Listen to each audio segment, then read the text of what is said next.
Hello, everybody. Look at where I ended up. This is for us, okay?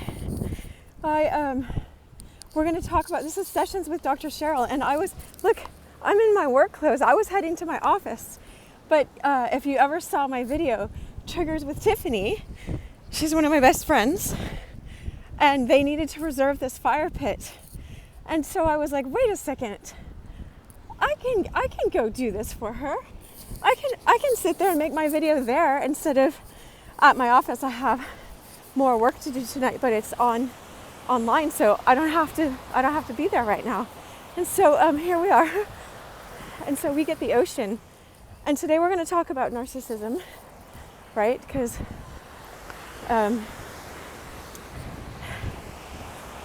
that I had my printout for us because we only scratched on the surface last time. Now, so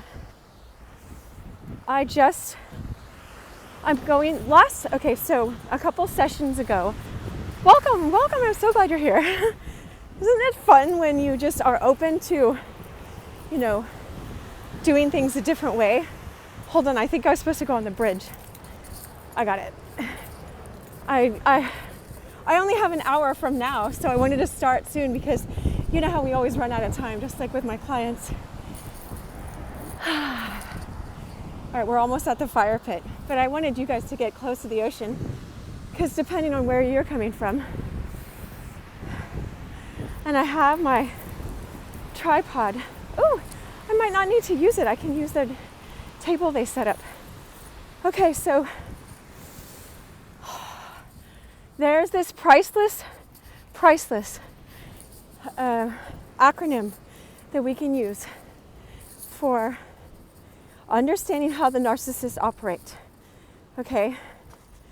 Now look at this. Okay, even this. We made it to the fire pit, y'all. Okay, I wasn't saying look at this. Look at this as,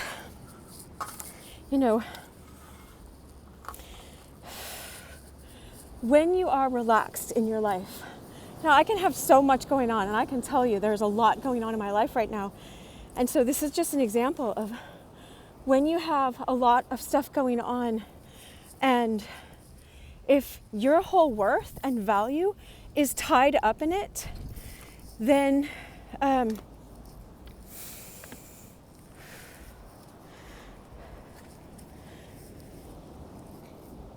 you can't relax. You're not in a relaxed state. You're in your fear state. And so remember what the fear state is. Let me review some of this stuff for you. So a couple things first. Look, they have a little table. I'll just set this down for us. And I have my headset already plugged in. I can't tell what I look like because the sun's bearing on this, but it's okay. We're going to look at the ocean. I'm going to be on the side here. This is this is what happens.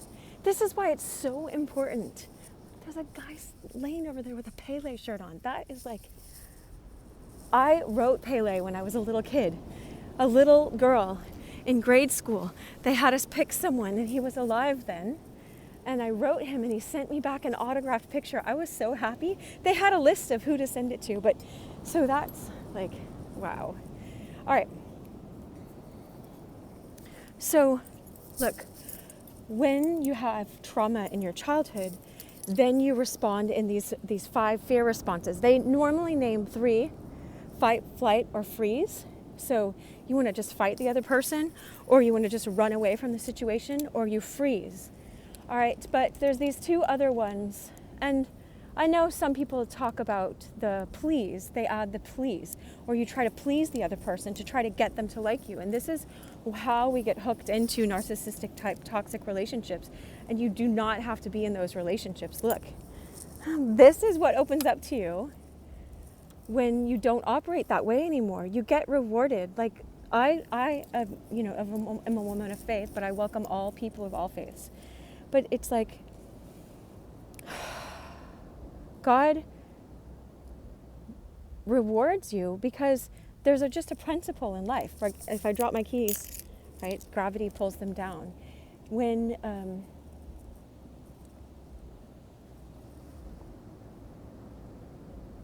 there's this guy named Devotions with DeMarcus, and he has a lot of really good truths, and he says them in like a simple way. And there's nothing wrong with saying all this stuff in a simple way. He says, what you tune into, you turn into.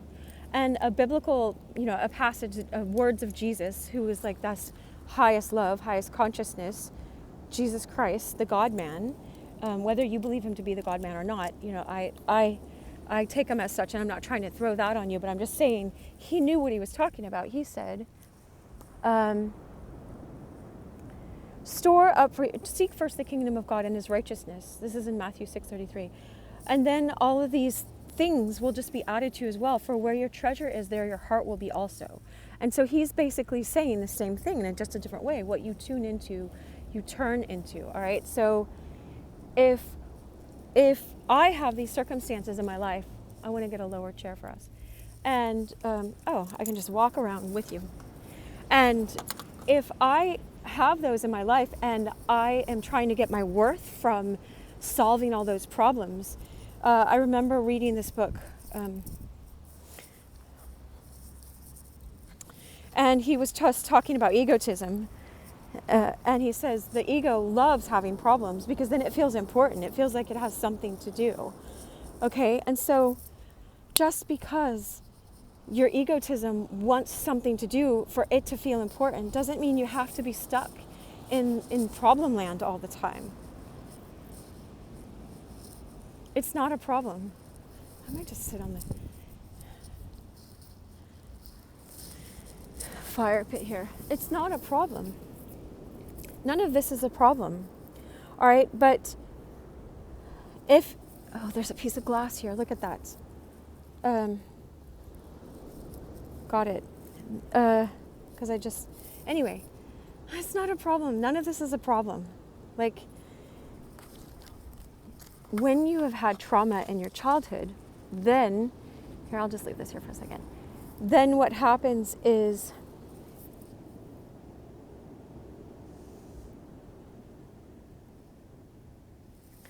you're used to going back to feeling this helplessness and feeling like it's all a problem and you're overwhelmed and you can't do anything to stop that. You can't fix it. You can't, hold on.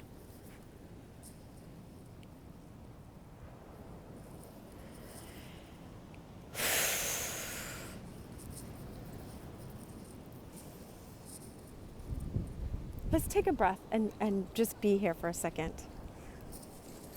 This is like a replication right now of life, of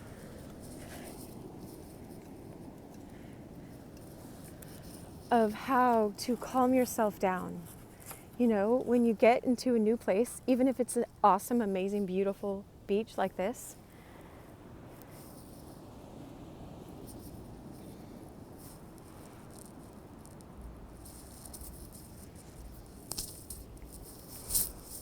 be present.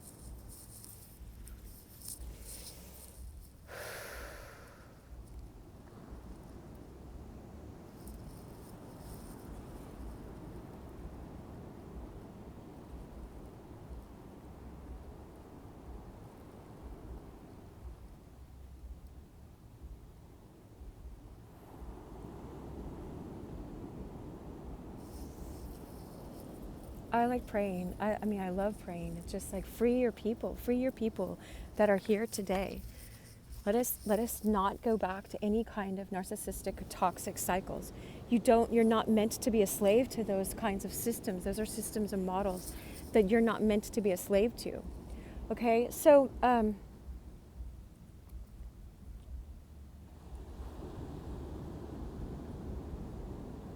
what we do is when we go back into fear mode from our childhood, that's, again, I do this, right? That's when they were the giants and we felt like we were these little kids and we had to do everything we could to please them, or we just disconnected from them or whatever to try to fix the situation. And so we felt helpless oftentimes. And the reality is now is you're not helpless. You just retain the memory of that.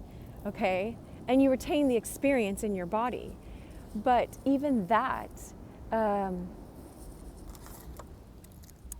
and that reminds me of one of my favorite C.S. Lewis quotes that I just found recently when I was reading Mere Christianity again, or listening to it as well.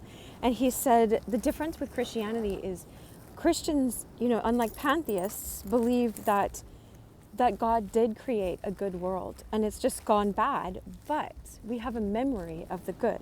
Now I'm saying this not to convert people, but I mean, I'd love it if you want to be, but to help you understand this truth, these truths that I'm giving you right here are going to help you know that you can change and help you change. Because Plato said that all learning is just remembering. And so all I'm doing, and it's like the most fun job in the world. Now I get to do it at the beach today. I'm gonna take my jacket off so my arms get sun, because that's more vitamin D. Is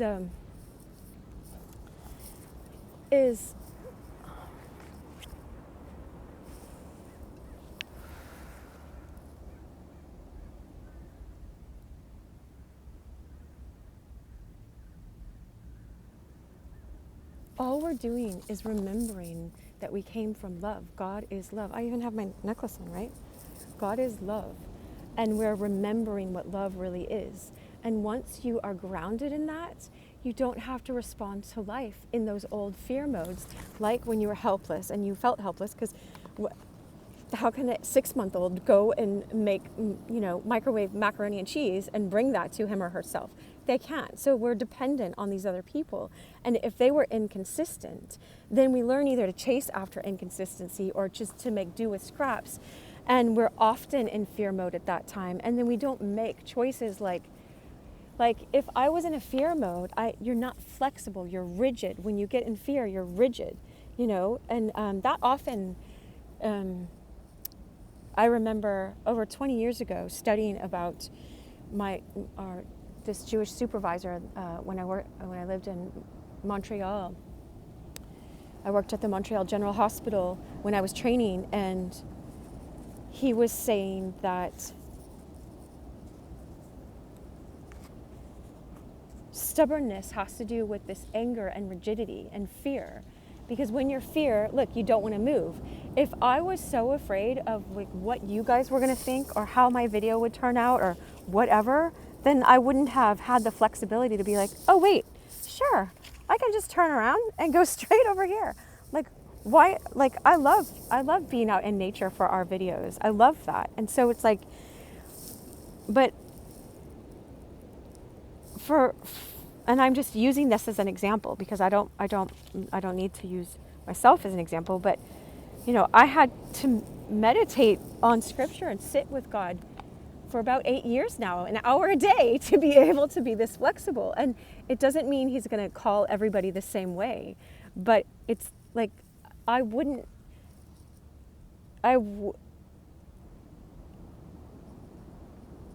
don't know that I would have ever been like this before if I didn't have my confidence in something beyond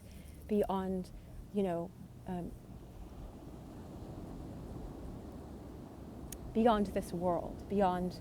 And so I teach it because I want you to have this confidence. I want you not to be dependent on what people are going to say about you or how they're going to think about you, because that keeps us trapped and stuck in the narcissist cycle. Okay, and so understand that when we're in our trauma brain, we freeze up, and that's why we get stubborn, because we don't know that we can relax, be at ease wherever you are. Rumi said that, the Sufi poet Rumi said, wherever you are, whatever you do, be in love. And Jesus said the same thing when he said, abide in me. And I'm not saying they're exactly the same. I'm just saying Jesus is teaching these same principles, is remain in me. I have these flowers at my house right now, these little pink roses. And it's once they're cut off, Jesus says, I am the vine, you are the branches. Remain in me and you'll bear much fruit. When you cut yourself off of that, it's those flowers can only stay alive for a certain amount of time. And then they're starting to turn a little brown. And so one of the ways to do this is there's just a verse, again, that says, draw near to God and God will draw near to you. And so It's really simple. Your mind will say, it's so complicated, I have to do an hour a day. It doesn't have to be that. God just led me on a path that was right for me. I used to have to pick up my kids at the elementary school, and the line would get really long, and everyone's just stuck in it. Well, guess what? When I started committing to doing this, God changes time for you. It's so hard to put in words, but you're worth knowing these truths. This is why I put myself out here to share these truths with you, because you'll either know this or you won't. It'll resonate with you. And so all of a sudden, I was getting there an hour early to the pickup line, and I would just sit for that hour, and I'd be the first person, so I wouldn't have to keep moving my car. I'd just sit there, and I'd do my meditation there. And it probably added 15 more minutes to my day, because I wasn't waiting in a long line and kept moving up. I was just parked there, and my kids knew where to find me. And I ended up, it used to be where I had no time. Suddenly an hour opened up because I was committed to give God that time. That's what happens when you seek first the kingdom of God.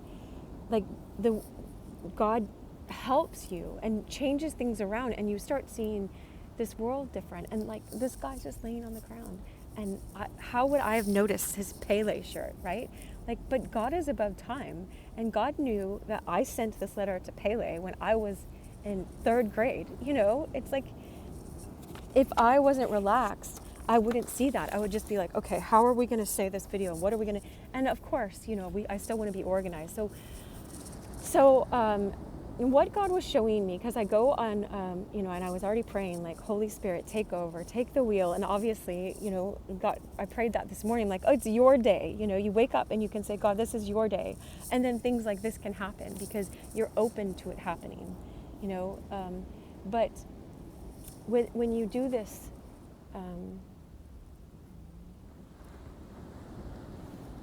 okay, so what I was going to share again with you, is God was showing me to make 52 of these, all right? And we might already be in our 40s by the time this rolls out. Because if we have 52 of them, not that I can be your individual psychologist, because if you need professional help, I am always saying go and get that. But I have this training, and I want you to know these things.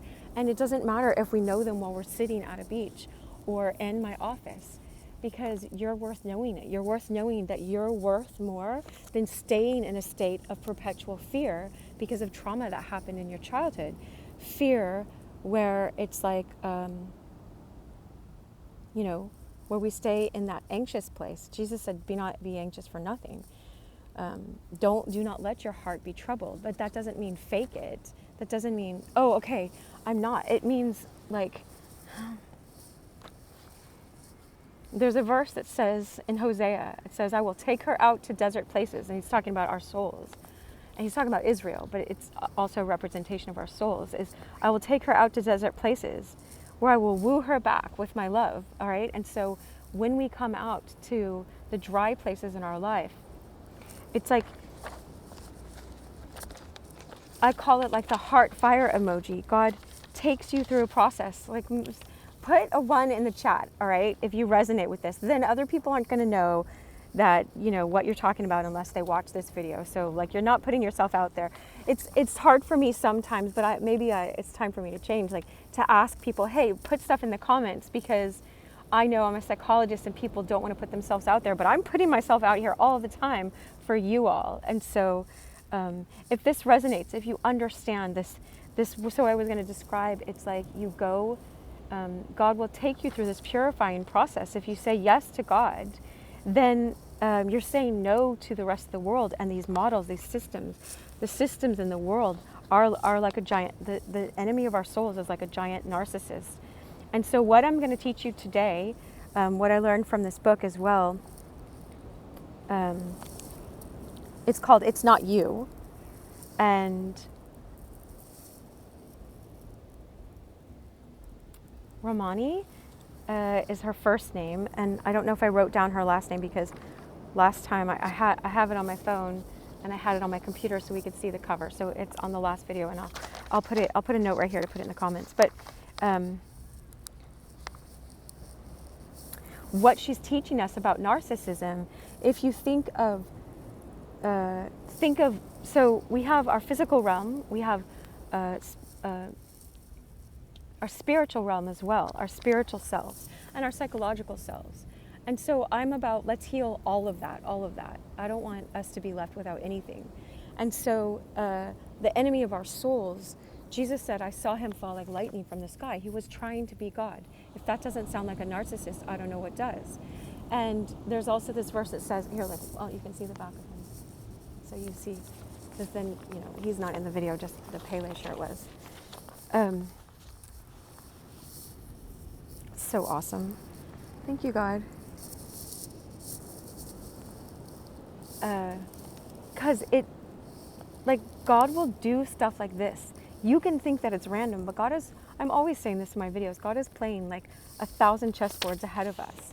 And that just brings me, I didn't know where she put her towels, and she just told me it was after this lifeguard stand, right? And this just takes me back to when I was in my innocence and as a child. And maybe I needed to be like that for us, for this video today. Maybe the setting in my office wouldn't have stoked these kinds of things to communicate to you so your life could be changed. Right, even when I was driving down here, I was like, oh, God had a different background in store for all these people because he cares about you. It's not about me in my video. It's like I was thinking, he was showing me in my heart, like he wanted a different background for you. Someone needed to see an ocean today. For me, the ocean's like, yeah, that thing is big enough to take all my problems. I don't have to carry them myself.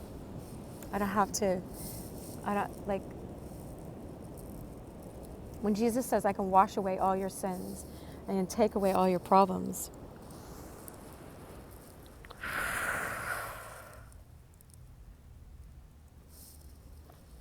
Okay, and so, all right. And so one thing is to just be aware. Don't judge yourself for anything, but be aware when you start getting into your freak out mode or your anxious place or whatever.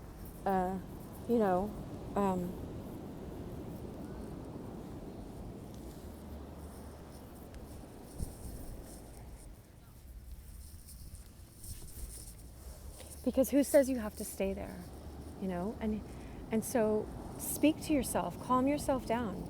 So I was saying, there's a verse that says we wrestle not against flesh and blood, but against powers and principalities and wicked rulers in high places. And so that's the Bible telling us that there are spiritual forces in this world, and Jesus said these things, and Jesus is not a liar. And so whether people recognize it or not, we're contending with these things. And so often I've explained it in a bunch of my videos that it's like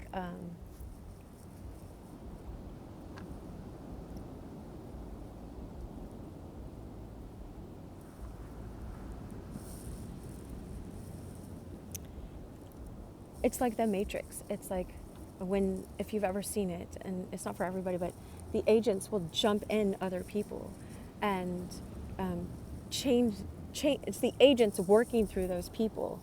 And so, you don't want to look at all of life like that, but it is a helpful picture to understand what happens sometimes when people get triggered. If you want to watch my video called Triggers with Tiffany, it's hashtag triggers, TRIGGERS, with WITH Tiffany, TIFFANY. And I could have just done hashtag triggers. That probably would have been better, but I've already named it in so many videos as Triggers with Tiffany. Then that tells you why people react to you and why they get mad. Okay, so let's get into the narcissist pattern, so that once you learn to recognize these, then you see, wait, I'm just like, it took repetition in childhood for you to learn these patterns. It takes repetition for you to get out of them. That's why I don't get tired of saying some similar things over and over again and over again in all of my, over 1,400 videos, because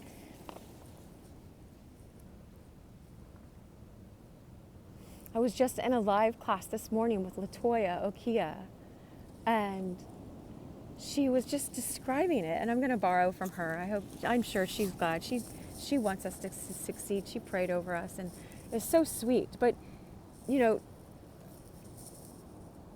she was saying, and this is a universal truth, and it's so worth sharing, that, you know, you find these babies and these little kids, and if their moms have time to read with them and talk to them and play with them, and or their dads, you know, and their presence, you see when they come into school, when they come into, you know, kindergarten, or let's say, or first grade, she said these kids, they found in all these studies, is they're more aware, they're more bright, they're more ready to engage because they've been engaged with.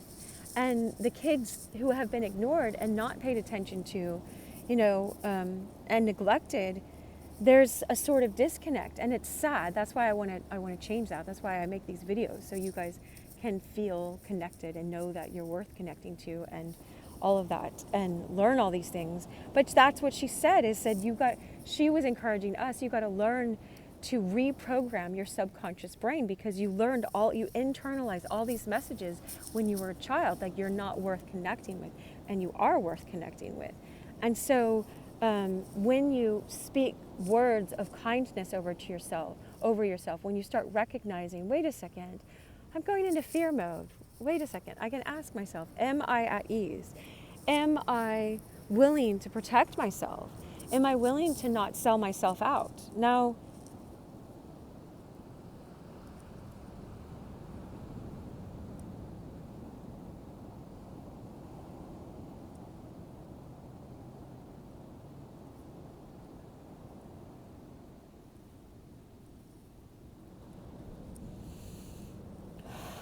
if I was out in that ocean and someone was trying to pull me under, but I could let go, you know, and I'm not saying they're drowning, they're swimming and everything, they're just being mean.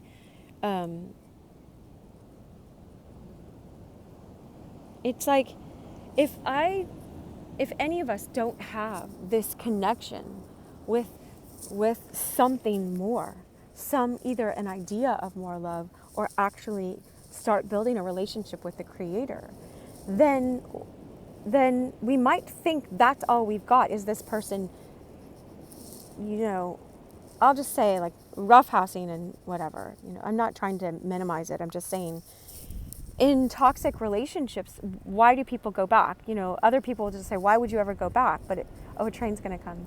This is like our kids. It's like, get ready, the train's coming. Watch the train.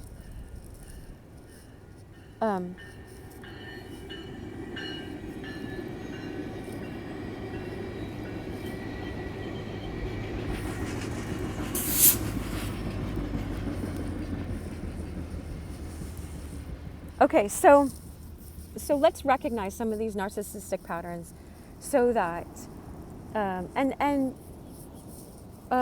what I was saying earlier is, I got that impression to make 52 sessions, because then there's one a week for a whole year. So it's kind of like, I see such a huge change with my clients when they commit to doing a whole year worth of, they're basically reprogramming themselves, and I'm just walking alongside with them, helping them see, wait, what messages are you saying to your mind, to your heart, to your will, to your emotions? Look at how, I might point out, I did my dissertation on this, so I spent a whole year studying this, how your perception of your mother and your father, how it affects your image of God. You know, this is without pushing God on them. I just say, look, are you noticing how you're describing God the same way as the negative and some of the positive traits as your parents? Maybe God is bigger than that. Maybe God has more love than that. Maybe you were always worth more love.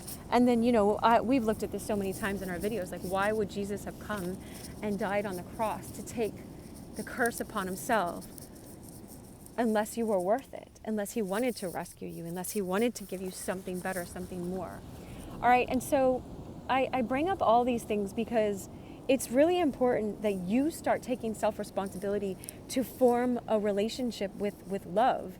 And even if you don't have this with God yet, in 1 John 4, so John was like the mystic disciple. He says, beloved, let us love one another, for love is of God, and everyone who loves is born of God and knows God.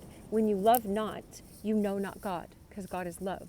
And so it's just like what Devotions with DeMarcus was saying is, when you begin to love, when you actually learn how to love in a real way, you start knowing who God is. That's God. That's how God. Love isn't God. God is love. That's God's nature. God is beyond he and she. God is always loving, and love includes justice.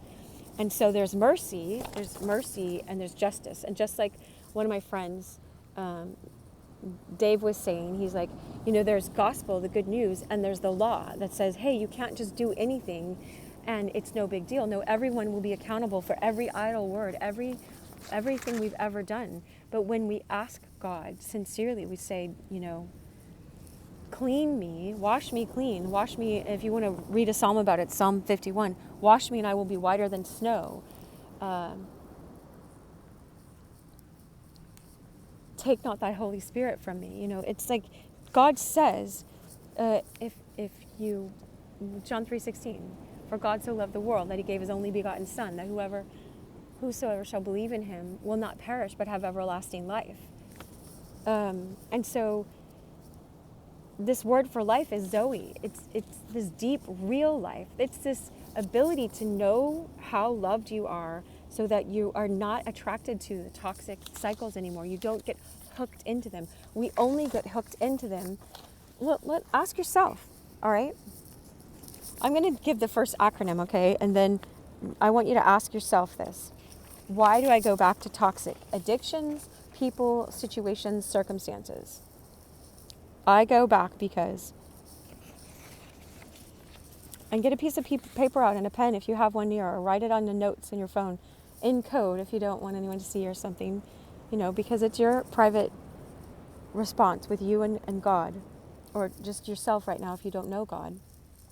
I'm not going to judge you for what you do or do not know. Like, you're meant to have love. So I always want to align people back with love, because that's like, then you know the nature of God more. You know the nature of God. Jesus said, I came to heal the brokenhearted. Okay, so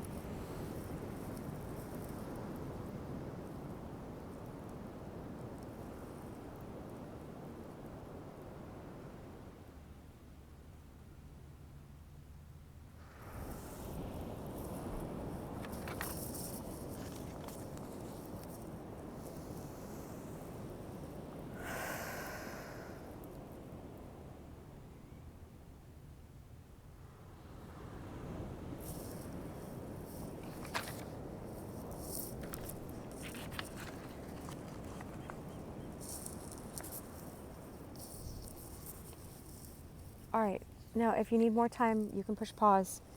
But I go back to toxic situations and people and patterns because, and this is not to judge yourself or get mad at yourself, just understand the root of it.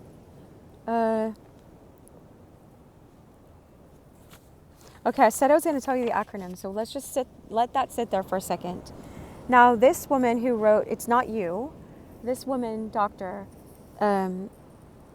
she was quoting a woman named Jennifer Freyd, who came up with this acronym called DARVO. I already sent it to 10 people maybe.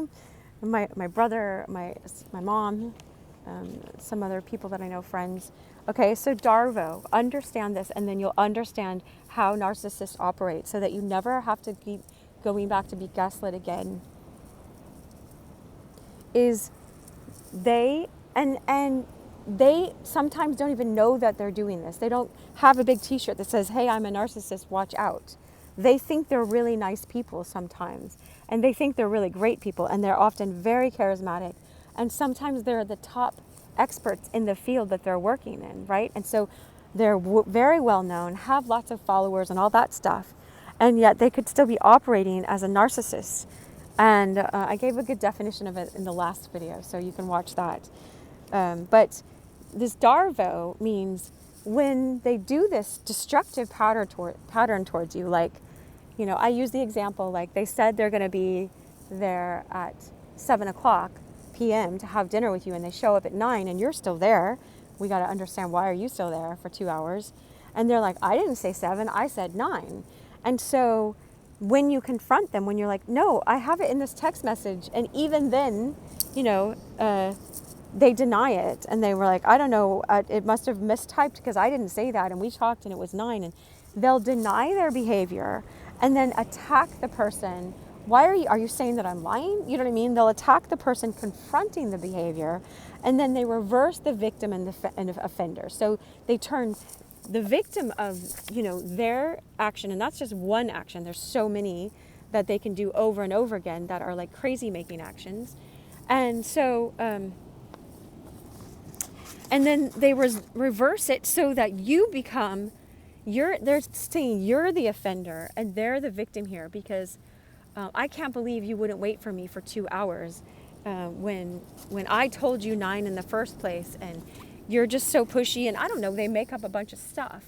And so, but that's just one example. I could think of a million examples where it's like,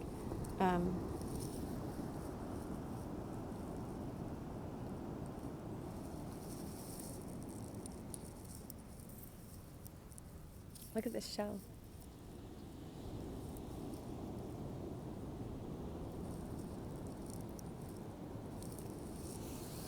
All right, and so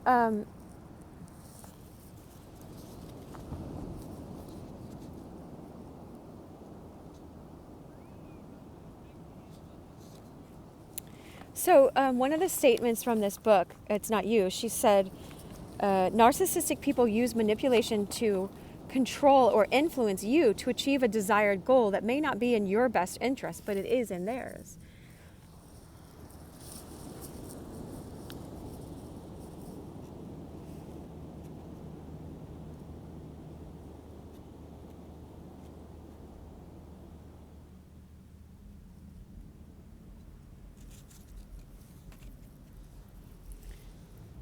Like, they may manipulate you in text or something and try to get you to say something, and then they can use it against you, even though you were answering their stuff, and then they delete their text or something like that.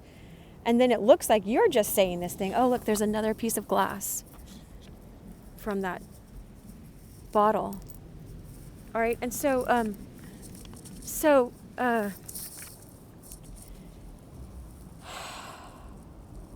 but they wanted you to say that text, let's say, because it served them for some reason. So these are just examples. But what we want to know, okay, let's go back. Now, I said I'd do the acronym. Do you remember the acronym?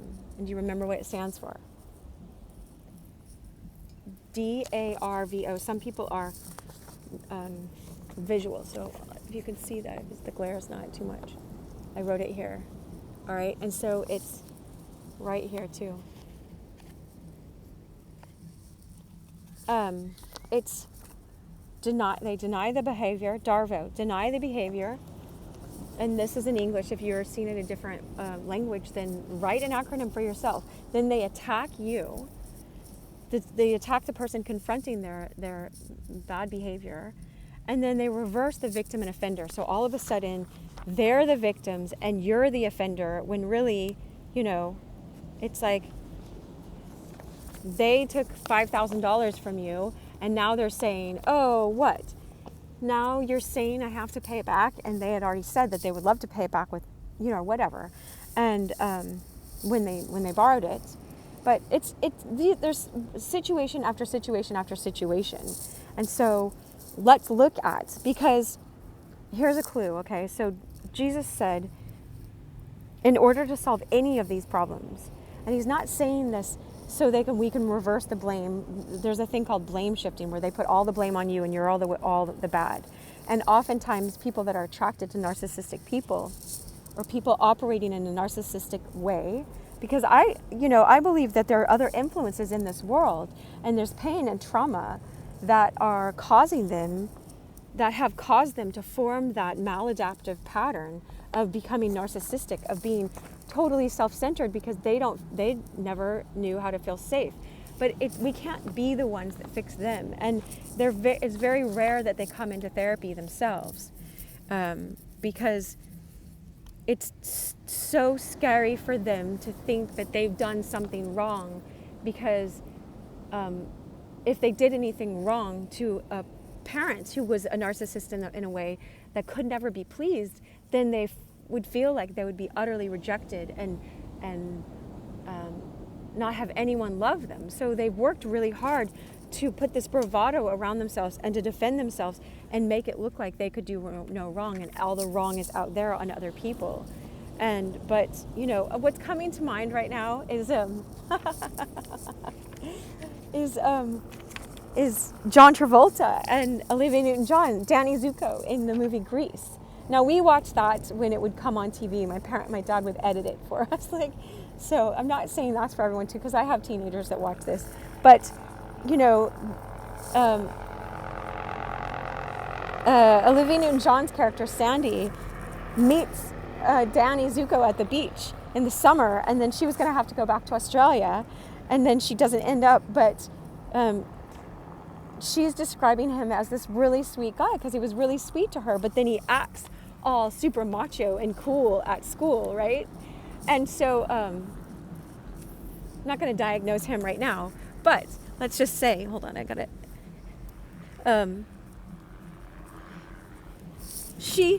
There's this scene where this other, one of the pink ladies brings Danny in front of her because she knows, she's like, I know who she's talking about. And she knows he acts super cool at the school, right? Too cool for school. And she's like, Danny? And he's like, Sandy, I thought you had to go to Australia. And she's like, we had a change of plans. And then he's like, oh, you know how that is. That's cool, baby. You know how it is, rocking and rolling and whatnot, right? And she's like, Danny? And he's like, what? She's like, what happened to the Danny Zuko I met at the beach? I do not know. Check out a missing persons ad. I don't know. She's like, you're a fake and a phony, and I wish I never laid eyes on you, with her Australian accent, right? And so, we can laugh about it in a movie, but it's so different, and it's so painful in our own lives. Believe me, I was in a fetal position for about a year crying over someone, and so I understand that it's painful. It can be painful. What I was trained with is there's all these tips. You can pick these up and write them down in your journal. It's as hard as we resist. And so if I keep holding on to this toxic person or pattern, then it's going to be hard for me to change. And if you think of Jesus saying, come to me, all of you who are weary and heavy burden, and I will give you rest. Take my yoke upon you, and God will carry the heavy load. You're carrying this different kind of yoke. You're looking at life a completely different kind of way. And he says, the people, if you're thirsty, come and drink. If you're thirsty for more love, come and drink of the water that God will give you. And he says, and those who drink of me, Jesus is saying this mystically and truly, it's not complicated. Go to Jesus and ask Jesus, fill me so that I stop going, not for my own ends, but fill me with your love. I keep going for this substitute of this absent thing that I knew in childhood, right? And so he says, in you will be well of living water, will flow out of you when you drink of the water that I shall give you. He says this, I think it's John chapter 4 or so. It's the woman at the well. So look up the woman at the well. And so that's the subheading of it. But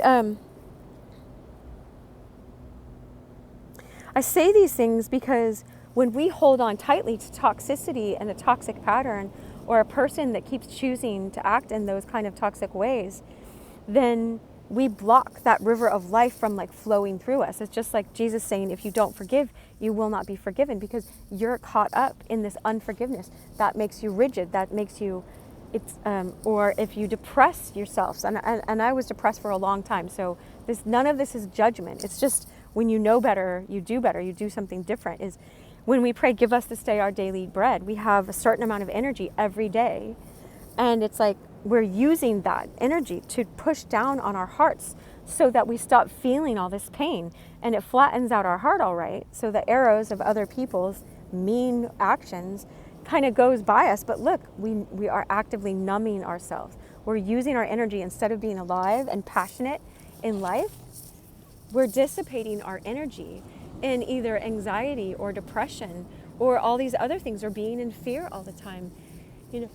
We forgot how to be at ease because someone didn't give us a safe environment when we're children. And this is why I go back to what Latoya was saying. Is she was saying speak kindly to yourself, speak good words to yourself. And not only that, I begin again. When you mess up, it says the righteous fall 7 times, but the Lord's able to pick you back up every time. There's a verse that says that, I think it's in the Psalms. And so ask God to help you get back on that path. And C.S. Lewis, I love that book, Mere Christianity. I quote it so much. And it's free if you're in Canada. It's free online in certain places because he did it as a radio talk on so anyway. But he describes like when you give yourself over to God and you say, Christ, live in me, be Lord of my life, fill me with your Holy Spirit, forgive me from all my sins. Look, we got up here.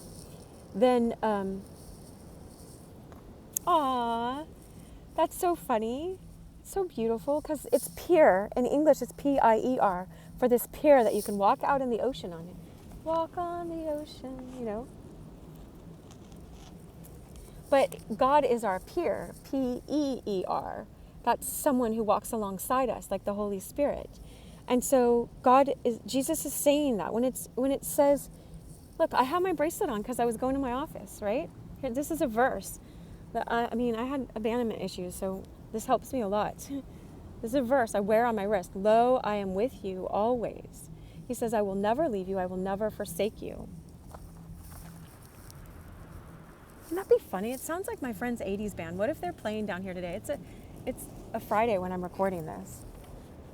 I usually don't say what day it is, but anyway. I hear a live drum. That would be so funny. I would not put it past God to get me all the way away from my house to the beach where they're playing, you know. So anyway, but back to this, all right?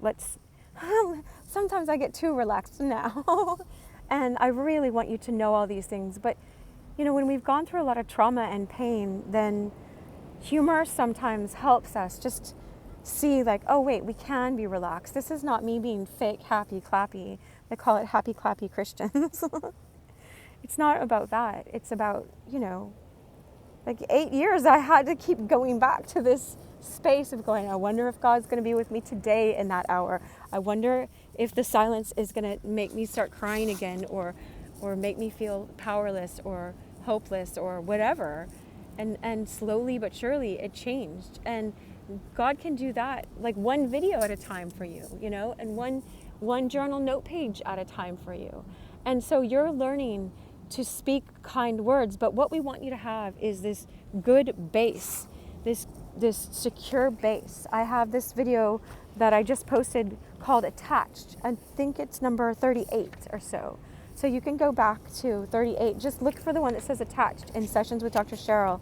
And it talks about avoidant attachments and anxious. And the avoidants run away from relationships. And anxious people go after. No, so we're often a little more anxious if we keep going for a narcissistic person because they draw us in, but then they just turn us into like goldfish food. You know, it's called supply for the narcissist. And let me look at some of the other stuff. And so if you think of, you can go back to what you wrote down in your notebook or on your piece of paper or on your notes on your phone, if you're watching this on your phone or on your computer.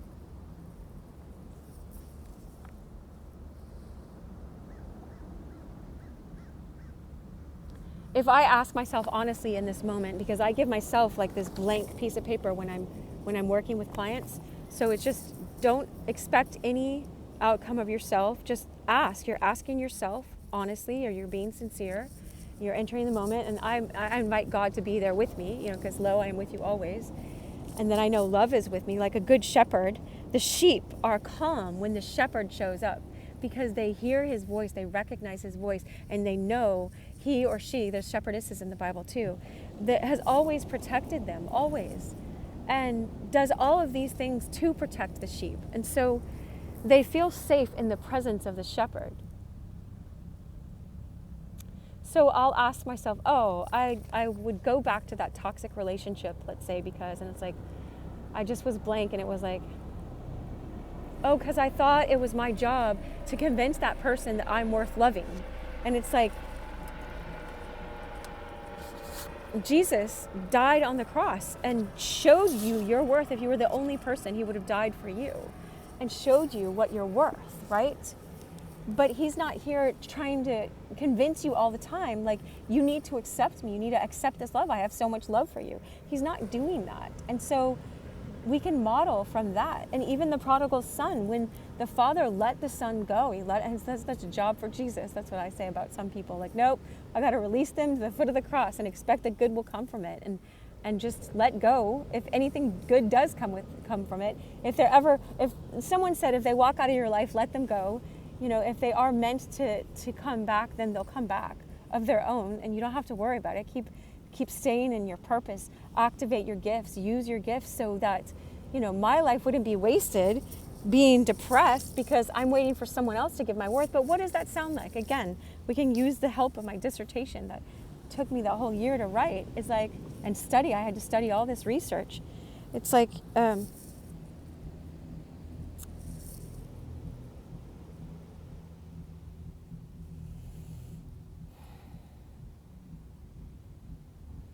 does it look like, ask yourself honestly, does it look like, oh, here's my parents from my childhood of origin, and they were distant in similar ways. They looked different, but I am just going back to the same old story and trying to make it happily ever after again. There's nothing wrong that you wanted the love to be there. There's nothing wrong that you want it to be happily ever after. But there is a choice now you have to make. Why do I keep running after an unavailable when God actually is available as a relationship, a real relationship? This isn't just some made up thing in the sky. Going on up to the Spirit in the sky. But let me see. Okay, so the Holy Spirit speaks to me through songs. And the song I was getting on my way over here is You Make My Dreams Come True. You make my dreams come true. And I can't even remember if is that Daryl Hall and John Oates? But whatever it is, I got just the chorus, so I don't know about the rest of the song. But even that, it's like, look at anyone, okay? So let's say your brother or your sister or your best friend in the world, or your own child, okay? Let's say, because I have children, so I can imagine this, but if you don't have them, then think of someone you really love, and think if they kept going back to a toxic relationship, and you ask them, you know, what are you looking for? What's the want underneath the want? What are you wanting? And it's like, oh, I just want them to know how valuable I am. And it's like, well, why them? You know, it's like somehow our attachment system got turned on towards that person, and they took the place of, you know, and I can't just tell you this, but of our parents. But really, they're just like, here, this is a beautiful shell. God created it just like he created that person. But there's so many other shells all around here, you know? And so it's just like you're giving that shell back to the ocean of God, and you're just saying, God, I pray that you transform that person.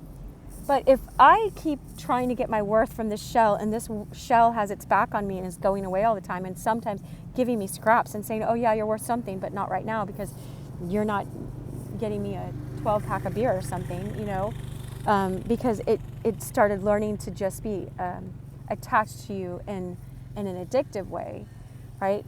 Here's the train again.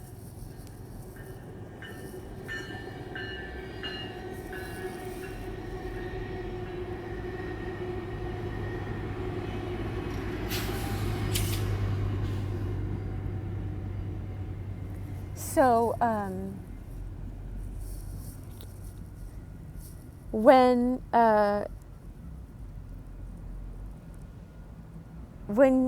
you say no to that person, look at, okay, so yeah, we were talking about your brother or your sister or your child. Wouldn't you want your child to know that they're worth more?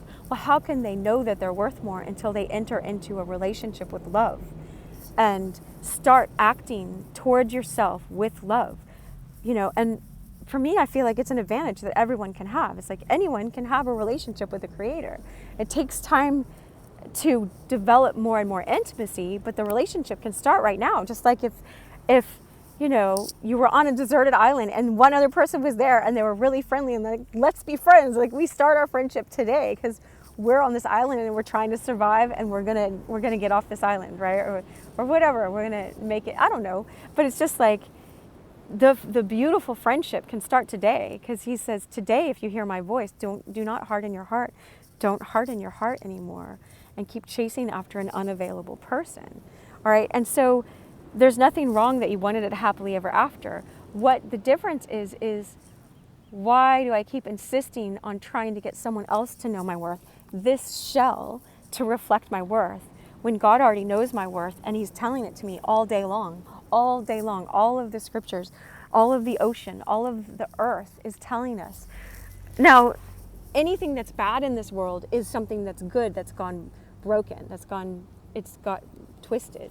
And so C.S. Lewis talks about so much in Mere Christianity.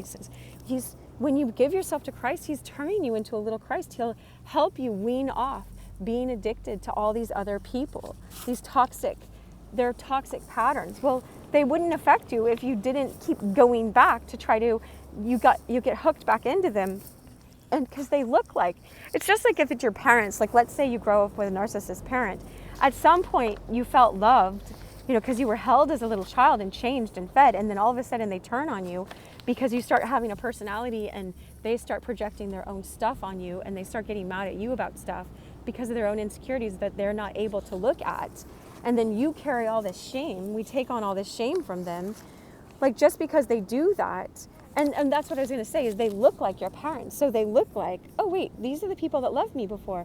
Didn't you love me before? And so in these relationships with the narcissist, the people in that pattern, that, because I don't want to label them as like that they're stuck in that, but they operate by pouring on all this love at the beginning, love and admiration, and you feel like you're finally seen and heard by this person, and you might have a trauma bond with that person, but then they don't know, they haven't taken the time to develop real intimacy within themselves, and so they don't have that to give to you unless they go, I love this woman named Christy Jessie says, you're welcome, but not if you keep having all your friends.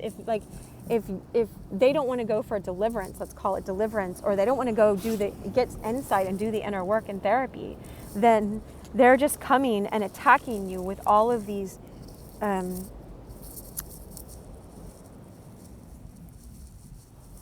some people call it spirits, but I also, as a psychologist, I see it as patterns and behaviors, that they're so loyal to those patterns that they feel threatened if you do anything that threatens their own sense of self-aggrandized self, like a false self.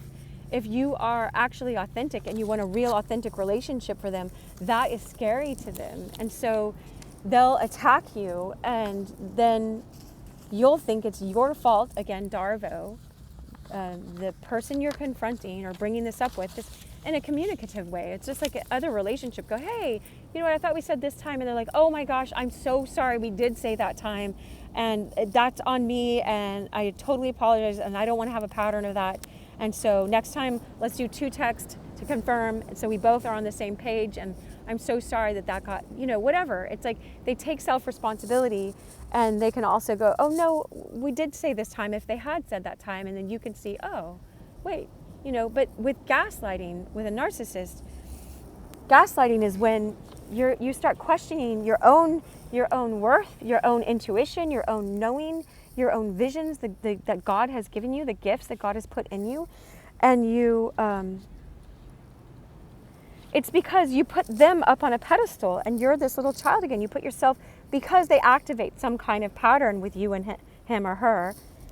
But this is why I'm making this video, not just so we can enjoy this awesome ocean. I wish you could feel the sun, and like they're going out, a bunch of surfers or something swimming out right together.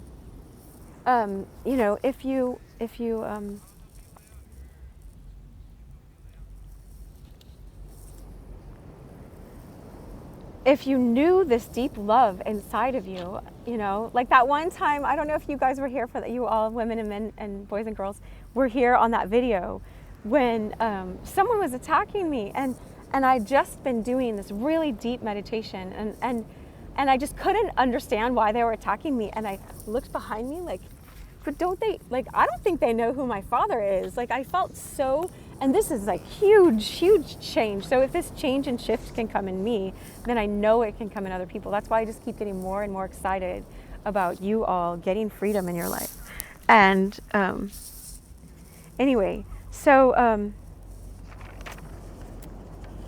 gaslighting is when, I'm going to read some of the signs that you're being gaslighted from the book. I hope I put some of it in my own words. I was just typing out stuff. It says Jennifer Freyd again, but I'm not sure if this was her, but she said, It's Not Me, that's the name of the book. It says, signs you may be being gaslighted when you're recording what they're saying so that you have proof of what they're doing. You don't need to spend your whole life as a detective, like trying to show them, because they've got a whole system going to protect this. Okay, I said the definition last time. This is a layperson definition, okay? But this woman who was married to a narcissist for a number of years studied it after that and then was teaching on it. And kind of like the crappy childhood fairy. She's so good about teaching some of this stuff. But they said that their whole model of how they operate is kind of like, I'm the piece of crap that the world revolves around. And so they're so insecure at the center, but they seem so confident. But it's like, if they had this deep, intimate relationship with God, they wouldn't have to go get narcissistic supply either.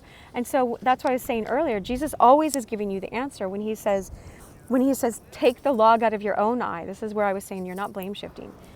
You see the same pattern as the narcissist in yourself, and then you will see clearly how to remove the speck out of your brother's eye. Because when you stop going back to toxic people and toxic pattern and toxic situations, because you start having an intimate relationship with God, because you start spending time in the scripture and asking God to heal you and trusting that he will, step by step, little by little, and ask yourself, am I at ease? Oh, am I reacting in fear?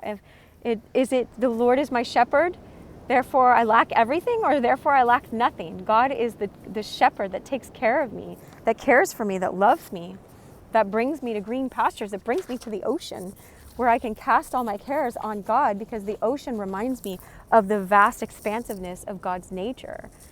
God is the one that created this. This is his canvas, is beyond he and she.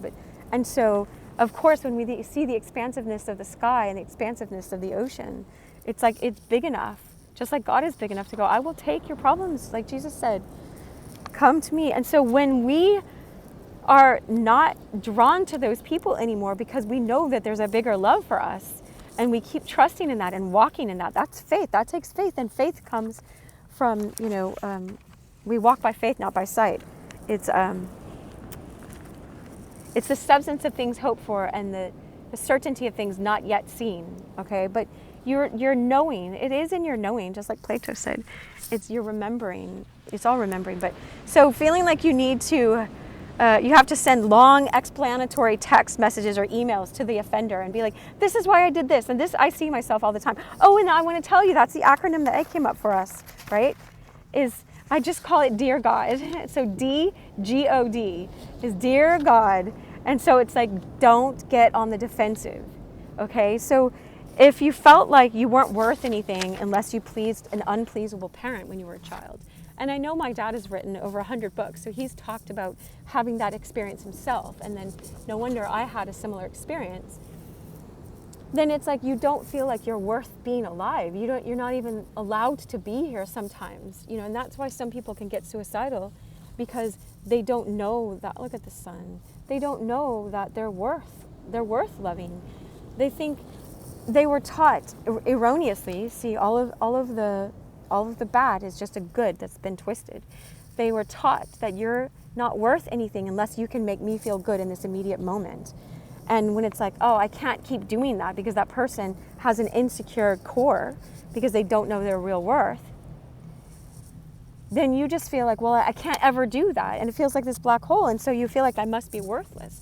And so then when you do something and they turn it around on you and you're the bad guy and you keep getting on the defensive and writing all these reasons, I did this because of da-da-da-da-da, I did this because da-da-da-da-da. It's like, wait, you're trying to prove that you're worth existing. Look at all this energy that's spent on that, when you can just be at ease and let those people go and say that they're a job for Jesus and I'm a job for Jesus and I'm going to Jesus. Jesus, take the wheel, help heal. You said you came to heal the brokenhearted. That's, if you have only that verse, it's like, here's my broken heart. Heal it and help me stop going to the toxic mess, and to go ask this shell. It's just like if I'm making an idol. If I put this on a totem pole, I'm part Native American. If I put this and I'm trying to get my worth from this shell or energies or something, I never tell people to go to New Age anything. But I'm trying to get this worth. If I was trying to that, I made this shell an idol. Well, you can make a person an idol. God says, have no other gods before me. Not because he's narcissistic himself, but because that's a trick and a trap of the enemy to try to get your worth. This shell, you might like wear it in your hair for a moment, and someone's like, look at that beautiful shell. You look so pretty with that in your hair. And temporarily you feel good, but then, you lose it, or it falls down, or it breaks, or whatever. And then where's your worth then? Like, you want something more substantial for your worth. And once you know that, you stop going back to these toxic patterns. You say, they're a job for Jesus. I leave that at the foot of the cross. And I trust that Jesus conquered death, and he went into Hades and set captives free, and he resurrected. He can give resurrection power to that person. As long as I keep going back, what does that make me? I had to ask myself this. Ask yourself this before I answer stuff. Don't fast forward. All right? And it's like, oh, then I want to be a God in their life that saves them from their tragic sense of low self-worth. And it's like, you don't have to do that. You can't do that. That's another problem for your egotism that makes you feel good in the temporary, just like someone doing some kind of substance might feel high in the temporary. Like, oh, I'm so important because I have to cure this narcissist. It's like, you don't have to cure them. You don't have to cure them. You give them to Jesus and trust that good will come from it, because it's not yours to fix. All right? And you have a higher worth than being a fixer of a narcissist. You have a higher worth than that, and a higher calling, all right? And so you're meant to activate that calling, and God will help you activate that on this earth. All of us are here for beautiful reasons. All right, I gotta wrap up because I know I have an alarm and I don't want it to cut it off without saying goodbye to you guys. I wish you so much love. So understand gaslighting it's being over-reliant on other people's feedback to what you are thinking, or giving long preludes before you say something. I'm saying this because, all these things. Giving in and going along just to get along so that people will keep liking you momentarily. No, say no. If you got to say no, if it's important to say no about something, I could have said no to my friend Tiffany, but I'm like, no, I'm going to say yes. I'm going to say yes, and I'm going to show up, and then look what happened for us. All right? Because I didn't act in fear. I didn't act in my automatic, no, I got to look like a professional and be at my office, even though I didn't have to be there at this time, I was going to go there for us. Anyway, I wish you so much love. Thanks for being here. Watch the other videos so that it's like a kind parent, a kind, loving best friend. Jesus is speaking through me to you so that you get these truths. I'm like, I'll cry. I don't want you stuck in, but I can't fix you, all right? So I'm so invested in you knowing love and you having freedom. I wish you so much love. All right, bye.